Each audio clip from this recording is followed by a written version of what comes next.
There has been a lot said about other matters. Here is Indonesia. It is a clear issue before this House.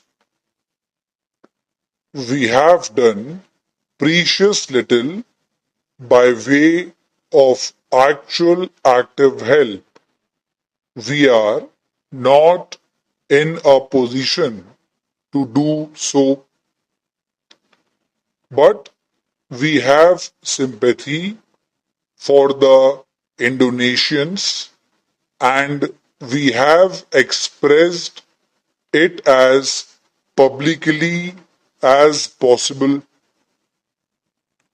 because we give our sympathy and some degree of help to Indonesia and because this offends and irritates some of the major powers of the world. Are we to withdraw that help?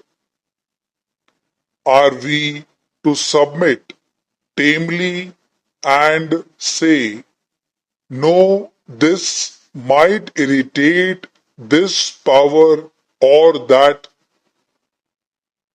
for it does irritate this or that power, and there is no doubt about it. Naturally, we cannot, as a government, go as far as we might have done as a non official organization in which we can express our opinions as frankly and as aggressively as possible. Speaking as a government, we have to moderate our language.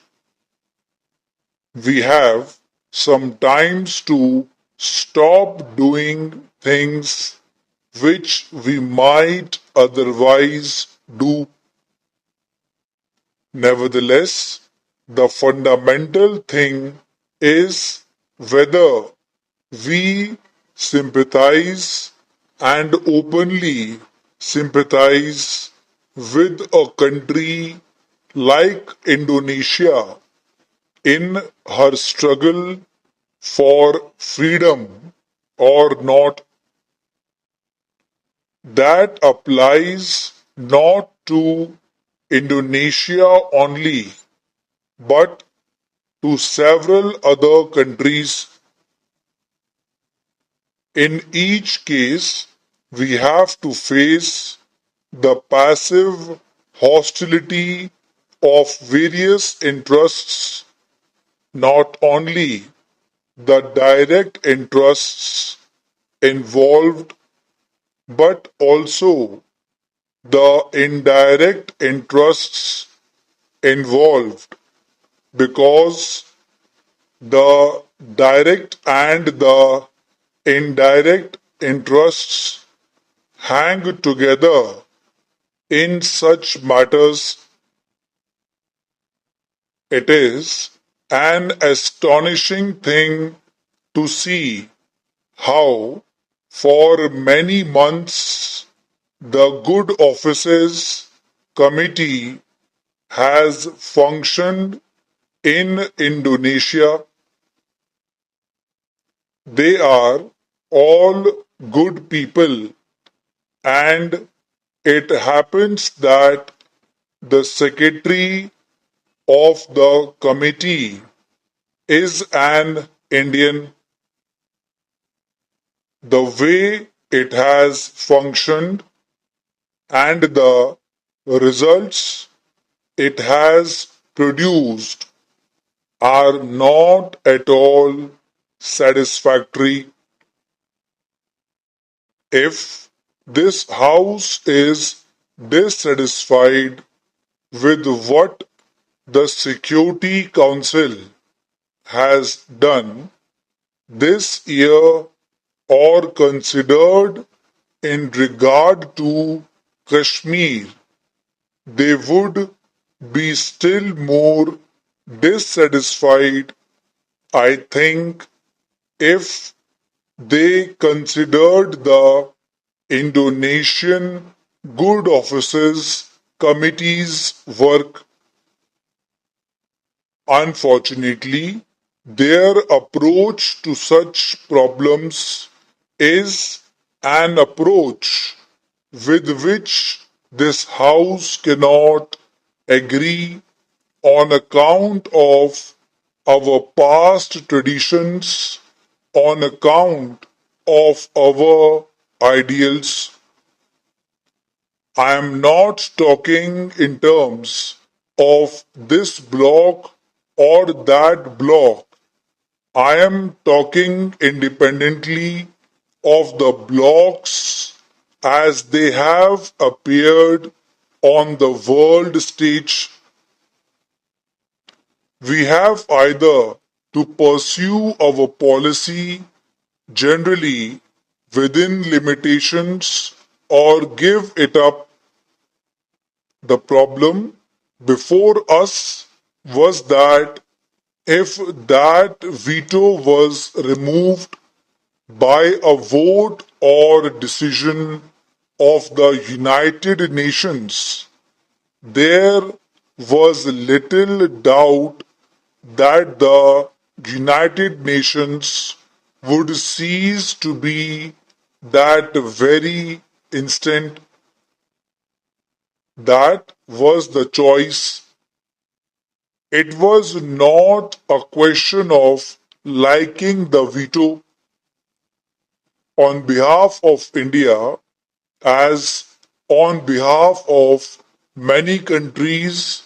It was stated openly that we disliked the veto and that it should go.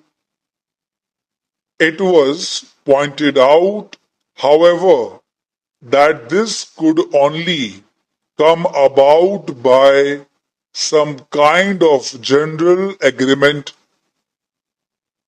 We agree with what my friend said that the United Nations, in spite of its failings and weaknesses, is something that is good.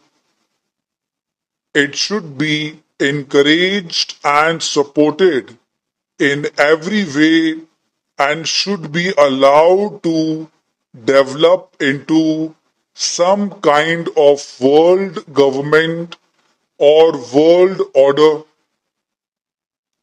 Therefore, we instructed our delegates not to press the question of the veto to the breaking point and to say that although we did not like it, it should remain there so long as it could not be removed by some kind of agreement among the major groups involved.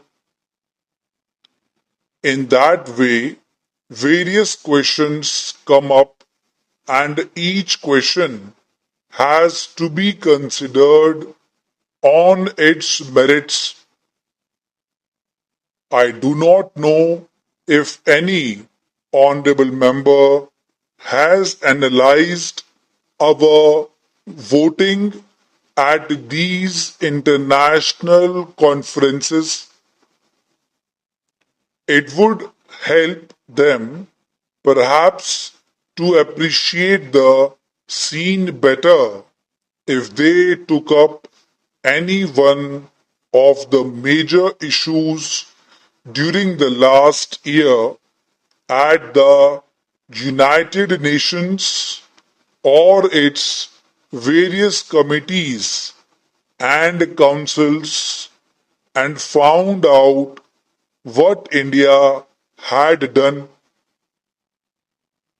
It is certainly true that our instructions to our delegates have always been to consider each question first in terms of India's interest and secondly on its merits and not merely to do something or give a vote just to please this power or that power, though, of course, it is perfectly natural that in our desire to have friendship with other powers,